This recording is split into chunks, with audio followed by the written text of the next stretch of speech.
Anak, kailangan mo ng mag-asawa para maipasa ko na sa iyo ang pagiging CEO ng kumpanya.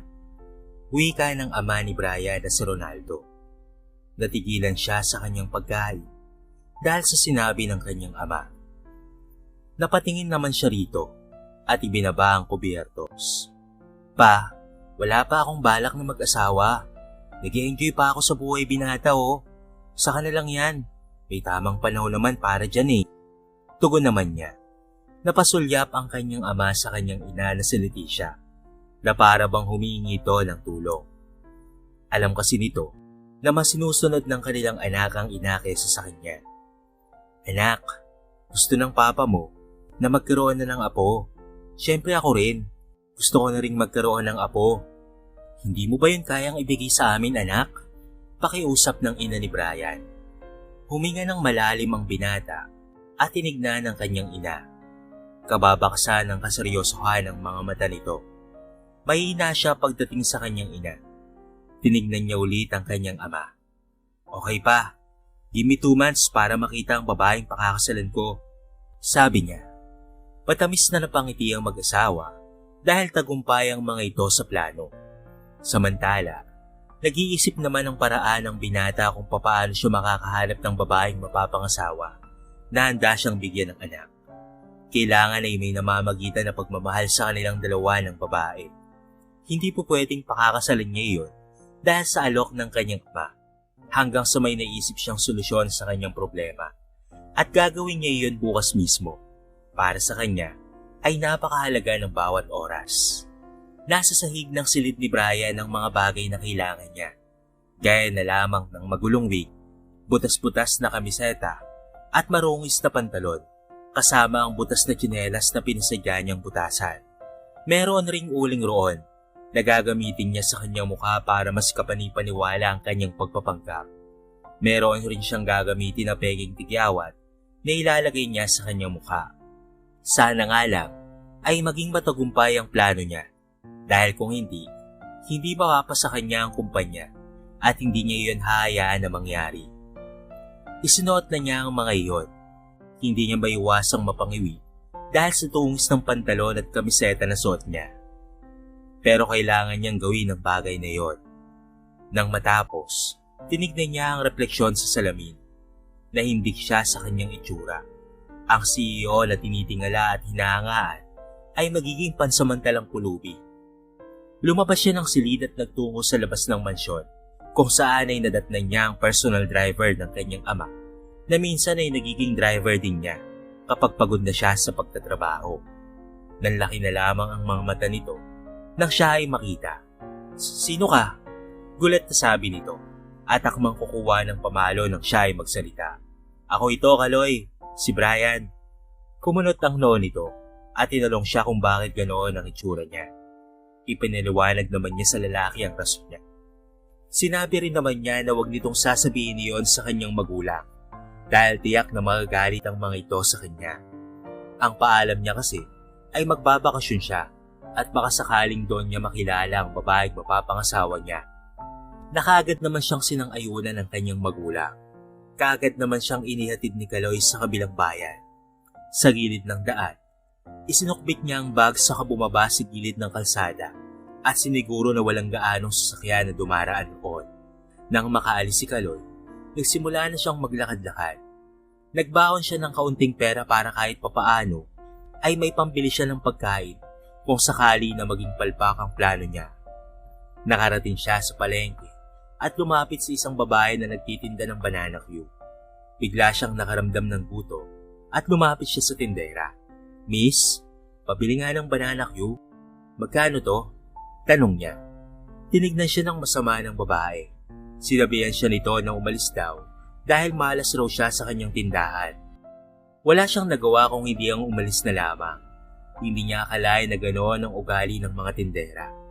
Naglibot-libot siya sa palengke hanggang sa hindi sinasadya na napatingin siya sa nagtitinda ng mga gulay at sa harapan niyon ay mayroong kakanin. Simple lamang ang ganda nito. Nakangiti ito habang nagtitinda at hindi iyon pilit. Kaya naman lumapit siya rito. Malis ka nga rito, pulubi, sabi ng matandang babae na bumibili. Tumingin sa kanya ang babae at sinabi sa matanda na huwag siyang tratuhin ng ganoon. Hindi nakaimik ang matanda dahil sa sinabi nito. Umalis na nga ito pagkatapos makabili. Tinanong siya ng babae kung ano ang kanyang bibilhin. Itinuro niya naman na yung suman na nakabalot sa dahon ng saging. Nang maibigay iyon, ibibigay na sana niya ang bayad nang ito ay tumanggi. Sa kanya na lamang raw iyon. Nagpasalamat naman siya rito at saka umalis na. Ngunit naroon lamang siya sa hindi kalayuan at tinitignan niya ang dalaga. Nagpalakad-lakad mula siya sa kalsada at naupo sa gilid roon. Nakaidlip siya at nagising sumaraang pagyugyug sa kanyang balikat. Tinignan niya kung sino iyon. Nagulat na lamang siya dahil ito ay walang iba kung hindi ang babaeng nagtitinda ng gulay.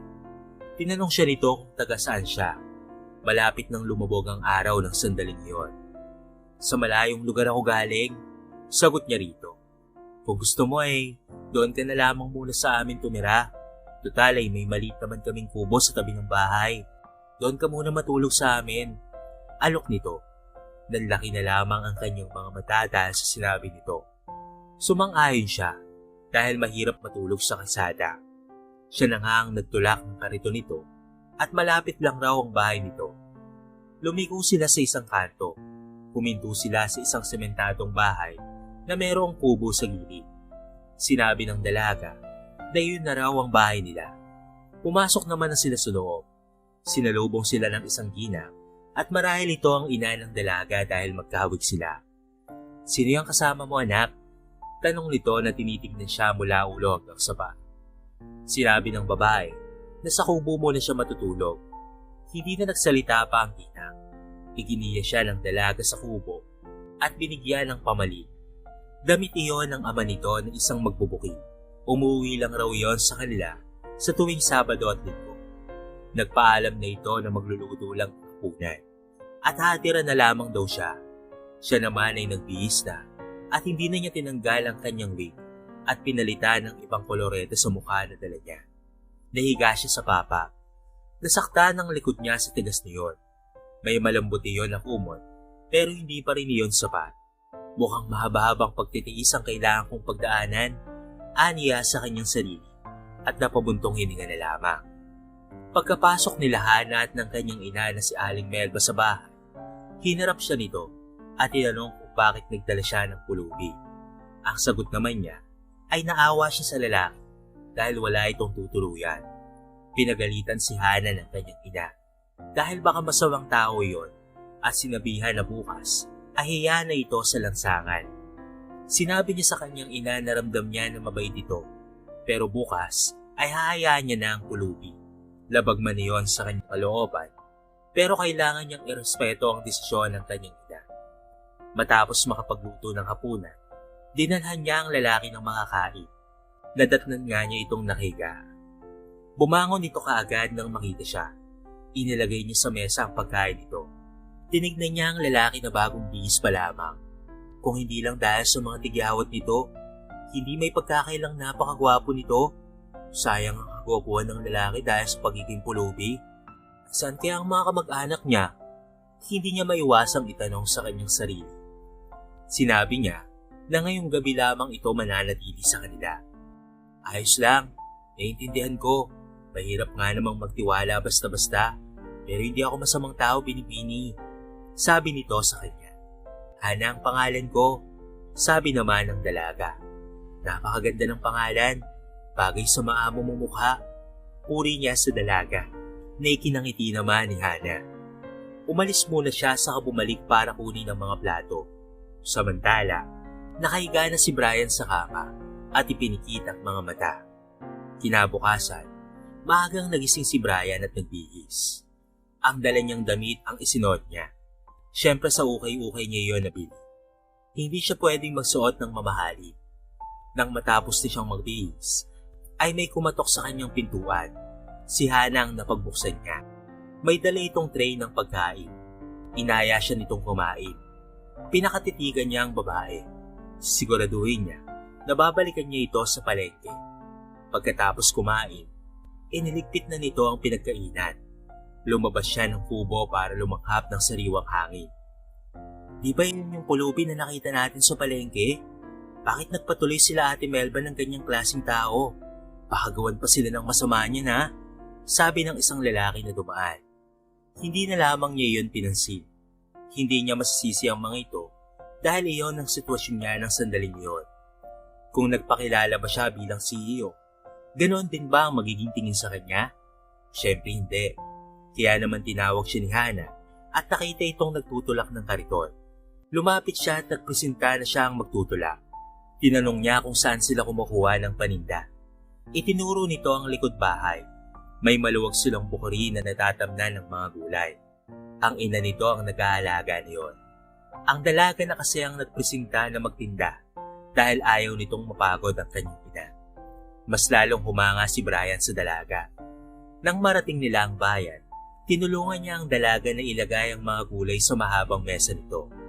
Hana, bakit mo pinatirin sa inyo? Baka mamaya ay magnanakaw pala yan. Gawan pa kayo ng masama. Sabi ng isang may katandaan ng lalaki. Nainsulto siya pero pinigilan niya ang kanyang sarili. Plano niya ito, kaya't kailangan niyang tiisin ang mga sinasabi ng tao. Hindi po Uncle Bong, mabait po si... Naudlot ang sinasabi ni Hana at tumingin sa kanya. Brian ang pangalan ko, sabi niya. Lumapit si Bong at tinadyakan si Brian. Napaupo siya sa lupa. Kagad na tumayo sa harapan niya ang dalaga at sinabi nito sa chewing na huwag siyang saktan dahil wala itong ginagawang masama. Umalis ang lalaki at bumalik sa pwesto. Sinabihan pa nito si Hana na kapag may nangyaring masama rito dahil sa kanya, papatayin daw siya nito. Naikiyom na lamang niya ang kanyang kamao dahil sa galit. Tinanong siya ng dalaga kung ayos lang ba siya. Ngumiti siya at saka tumango. Pagkatapos ay tinulungan niya ito sa pagtitinda. Matumal ang benta dahil umiiwas ang iba sa kanya dahil sa kanyang itsura. Kaya naman nagpaalam siya kay Hana at sinabing iihi na lamang muna. Kagad niyang tinawagan ng personal driver niya at sinabi ang plano rito. Sinabi rin niya ang lokasyon nila.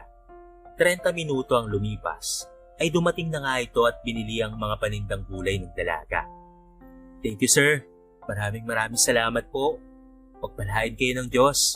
Pasasalamat nito. Tinignan naman siya ng dalaga at niyakap. Naubos ang paninda natin. Masigla nitong sabi at kaagad ring humiwalay ng mapagtanto ang ginawa. Sinabi ni Hana na pwede na silang umuwi. Siya naman ay tinulungan ng dalaga na magligpit.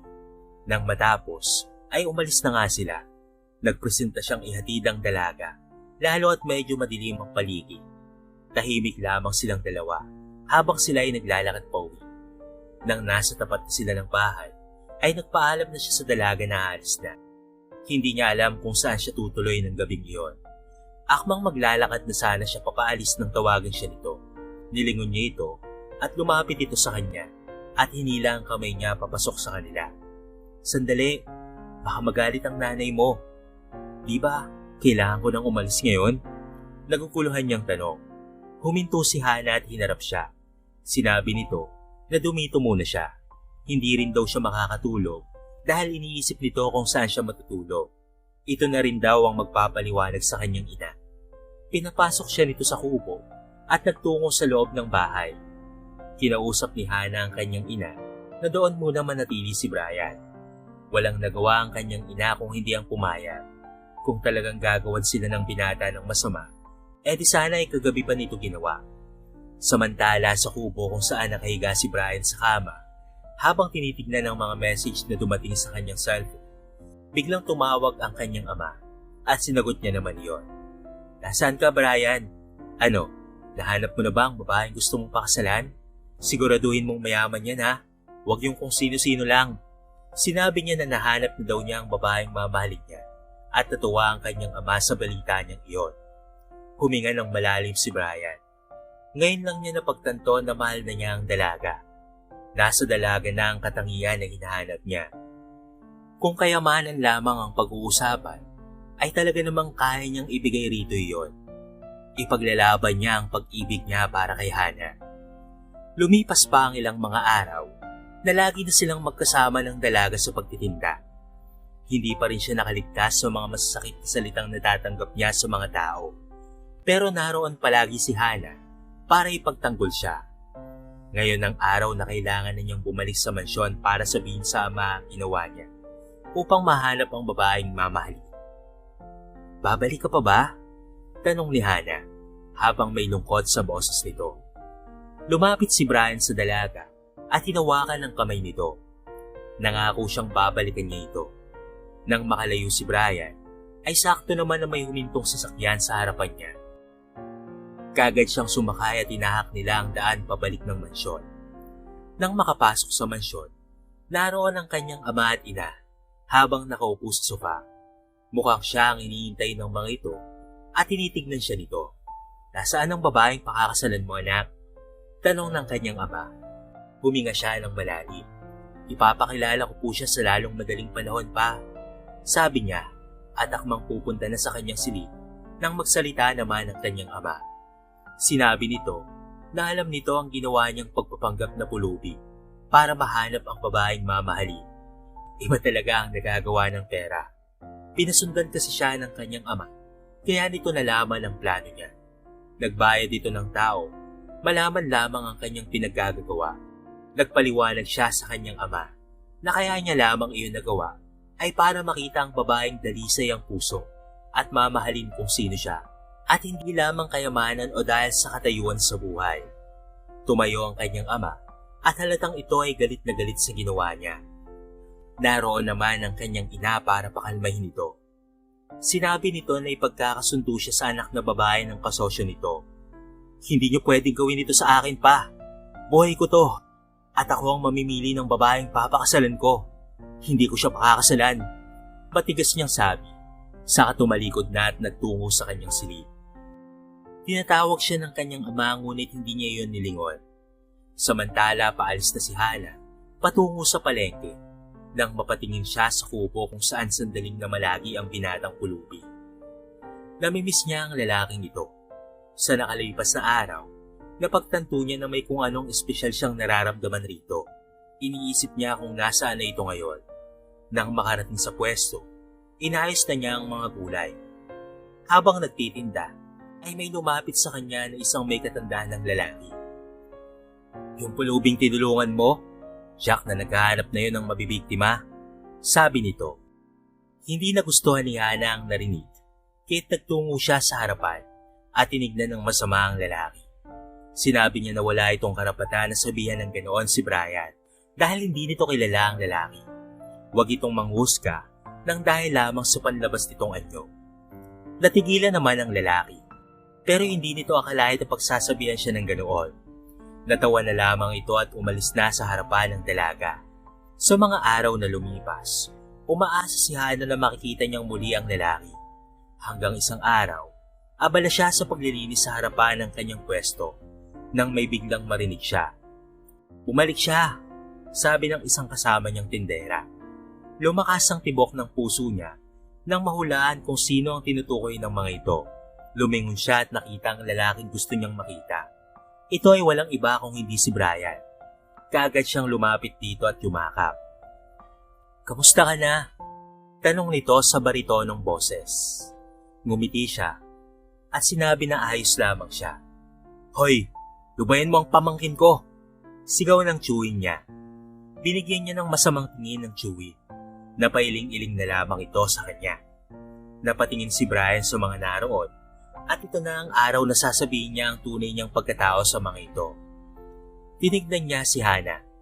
Ilang gabi rin siyang hindi nakatulog kakaisip rito. May pinagawa sa kanya ang kanyang ama na kailangan niyang gawin para pumayag itong pakasalan niya ang dalaga. Pero sa ngayon, liligawan niya na muna ito. "Gusto kong malaman niyo kung sino ako. Makikita niyo kung sino ang minamaliit niyo." Sigaw niya at dahan-dahang tinanggal ang peking tigyawat at pati na rin ang wig sa buhok. Napasinghap ang mga naroon at sobrang pagkagulat ang makikita sa mga mukha nila. Sino ba naman ang hindi nakakilala sa kanya? Tinignan niya ang dalaga. Bakas rin sa mukha nito ang pagtataka, pagkalito at sakit. Alam niyang nasaktan niya ito dahil nagpanggap siya, pero nagpaliwanag naman siya. "Ako si Brian Acosta, ang may-ari ng Acosta's Group of Company." Siwalat niya. Kitang-kita ang pagsisisi sa mukha ng mga taong naroon. Naglapitan ang mga ito at humingi ng tawad sa kanya. Ang kinakatayuan kasi nilang negosyo ay pag-aari ng pamilya nila. Kaya sino ang hindi makakakilala kay Brian Acosta? Patawarin niyo kami, sir. Huwag niyo po sana kaming paparusahan sa ginawa naming pang-insulto sa inyo. Sabi ng chewing ni Ana. Huminga siya ng malalim dahil sino ba naman siya para hindi patawarin ang mga ito. Sinabi niya na pinapatawad na niya ang mga ito. Basta't huwag nang uulitin sa iba ang ginawa nila. Kapag may nakita silang pulubi, ay tulungan na nila at huwag nang lalaitin. Kung tutuusin, ay maswerte sila dahil may maayos silang kasuotan. Nakakakain ng 3 beses sa isang araw at nakakakain ng kanilang gusto. Hindi tulad ng mga pulubi na kailangan pa nitong mamalimos para lamang may makain. Tumango ang mga ito at nagpasalamat sa kanya. Hinarap niya si Hana at magsasalita na sana siya nang ito ay maglakad papaalis sa kanyang harapan. Alam niyang galit ito sa kanya. Sinundan niya ito at hinawakan sa mga kamay nang maabutan niya. Hayaan mo muna ako magpaliwanag, Hana. Pakiusap niya. Humarap sa kanya ang dalaga. Nakita niya ang paglandas ng luha sa pisngi nito. Tinanong nito kung bakit niya yun nagawa rito. Nagsinungaling siya rito at nagpaliwanag naman siya. Ang sabi ni Brian, ipapakasal siya sa babaeng hindi niya mahal kapag wala siyang may pakilalang babae sa kanyang ama. Kaya gumawa siya ng paraan para makakita ng babaeng tunay na magmamahal sa kanya. At iyon ang naisip niyang plano. Lumapit siya sa dalaga. Patawarin mo ko, Hana. Nagsusumamo niyang sabi rito. Huminga ng malalim ang dalaga. Wala naman na itong magawa at nangyari na ang mga nangyari. Walang mangyayari kung galit lamang ang pairalin niya. Hinawakan niya sa mga kamay ang dalaga at matama na tinignan sa mga mata. Sinabi niya na gusto niya ang dalaga at liligawan niya ito. Si Hana ang gusto niyang pakasalan at makasama sa pagtanda. Ngumiti ang dalaga at pinayagan siyang ligawan ito. Pero magpaalam raw muna siya sa ina nito. Tumango siya at tinawagan ng sekretarya niya para pakyawin na ang mga gulay para makauwi na si Hana. Hindi mo naman kailangan gawin yon, sabi ng dalaga na namumulang pisngi dahil sa iya. Nang makabalik na sila sa palengke, makikita ang saya sa mukha ng mga naroon. Masaya ang mga ito para kay Hana dahil natagpuan na nito ang lalaking magmamahal rito ng totoo. Nang makuha ng sekretarya ang mga gulay, ay sabay na silang nagtungo sa bahay nila Hana. Nagulat ang ina ng dalaga nang siya ay makita. Hindi ba ikaw si Brian Acosta? Manghang tanong nito. Tumango naman siya. Nagpaliwanag naman si Hana sa kanyang ina na siya ang pulubi na pinatira nila. Humingi ito ng tawad sa kanya. Tinanggap naman niya iyon at nagpaalam na liligawan ng kanyang anak. Biglang nalungkot ang mukha ng ginang. Ang sabi nito ay mahirap lamang daw sila. Ngunit ang sagot naman niya ay, hindi po nasusukat ang pagmamahal sa kayamanan. Gusto ko po ang anak niyo at tanggap ko po iyon. Ibibigay ko po ang buhay na karapat dapat niyang maranasan. Buong sinseridad niyang sabi habang nakatitig sa dalaga. Pumayag na ang kanyang ina na ligawan ni Brian si Hana. Sobrang saya niya ng mga sandaling iyon. Isang araw, umalis siya ng bahay. Sinabi ng kanyang ama na sisiguraduhin lamang niya na hindi niya pagsisisihan ang ginawang desisyon sa pagpili ng mapapangasawa. Ang sagot naman niya ay, wala akong pagsisisihan, Papa. Naging matyaga si Brian sa panliligaw kay Hana hanggang sasagutin na nga siya nito. Labis na kagalakan ang nararanasan niya ng mga sandaling iyon. Sinabi niya sa dalaga na ipapakilala niya ito sa kanyang ama. Nakita niya na bigla itong nabahala. Paano kung hindi niya ako matanggap, Brian? Nag-aalala nitong tanong. Ngumiti naman siya at hinaplos ang pisngi ng katipan. Matatanggap ka niya, Hana. Napakabuti mo. Kaya imposible na hindi ka magustuhan ng papa ko. Sagot niya. Nang hapon na iyon, pagkatapos magtinda ni Hana, sinundo na siya ni Brian. Sakay ng mamahaling kotse nito. Nagbihis muna ito sa bahay nila bago sila nagtungo sa mansyon. Nang makarating roon, hinawakan niya ang kamay ng dalaga habang sila ay papasok. Alam ng kanyang ama na ipapakilala niya si Hana rito, kaya naghanda ito ng hapunan. Iginiya niya ang dalaga sa dining area at naroon na ang kanyang ama at ina na nakatingin sa kanila. Nang makita ni Hana ang Ginoo, binitawan niya ang kamay ng kasintahan at lumapit rito. Nagmano siya at pinati ito ng magandang hapon. Ganon rin ang ginawa niya sa ina ni Brian. Ngumiti ito ng matamis sa kanya. "Napakaganda mo, Iha. Gusto kitang maging manugang," sabi nito. Nasiyahan naman siya dahil gusto siya ng ina ng kasintahan. Ang ama na lamang nito ang problema. Tinignan siya nito mula ulo hanggang sa paa. "Ikaw pala si Hana? Maupo ka, Iha," sabi nito. Pagkatabi silang naupo ni Brian at nasa harapan nila ang ama nito. "Kapag ikaw ang napangasawa ng anak ko, ano ang kaya mong gawin para sa kanya?" tanong nito. Tinignan niya si Brian at muling ibinaling ang tingin sa Ginoo. Sinabi naman ni Hana, "Pagsisilbihan at aalagaan at mamahalin ko po ng buong buo sa abot ng aking makakaya ang anak nyo. Magiging mabuti po akong may bahay para sa kanya at magiging mabuting ina sa aming mga anak." Ngumiti ang matanda at tinignan si Brian. "Pasensya ka na, anak, ha, kung pinilit kitang ipakasal sa iba dahil akala ko iyon ang makakabuti sa'yo. Pero habang tinitignan ko ang mata ni Hana, nakita ko roon ang sinseridad. Ramdam ko rin na mabuti siyang tao. Binabasbasan ko na kayo bilang magkasintahan." Magiliw nitong sabi. Nakahinga ng malalim ang ina ni Brian. "Naku, talagang magtatampo ako sa iyo, mahal, kung haadlang ka sa gusto ng anak mo," sabi ng kanyang ina, na ikinatawa naman nila. Napakamot naman sa ulo ang ama ni Brian. Ginawa lang nito iyon para subukin niya ang anak. Nagpasalamat naman si Brian habang nakatitig sa dalaga at hinalika ng noon nito. Sabay bulong ng, "Mahal kita, Hana." Samantala, niyaya na sila ng Ginoo na kumain na. Maganang kumain si Hana. Sa tanang buhay niya, ngayon lamang siya nakakain ng ganoon. Hindi niya akalain na sa isang iglap ay magbabago ang buhay niya nang dahil lamang sa pagtulong sa isang pulubi. Doon niya napagtanto na pwede palang magbago ang buhay mo na hindi mo inaasahan. Basta't maging mabuting tao ka lamang at maging matulungin. Dahil darating ang pagkakataon na papabor din sa iyo ang panahon. Matapos kumain, inihatid na siya ni Brian sa kanila. Hindi na rin siya pinayagan ng binata na magtrabaho pa sa palengke. May kakilala itong namamakyaw ng gulay at binibili nito ang mga talim nilang gulay. Makalipas ang 2 buwan, niyaya na siya ni Brian na magpakasal na kaagad naman niyang pinaunlakan. Nagpakasal sila sa isang simbahan at sumumpa ng pagsasama hanggang sa pagtanda. Masaya ang lahat ng mga nakakilala kay Hana sa pagbabago ng kanyang buhay. Tumutulong si Hana sa kanyang mga kababayan at binibigyan ng sariling pwesto ang mga ito sa palengke ng libre. Makalipas lamang ang 9 na buwan, nanganak na nga siya ng isang malusog na sanggol na lalaki. Nasa balkonahe si Hana ng mga sandaling iyon habang nasa bisig niya ang kanyang anak.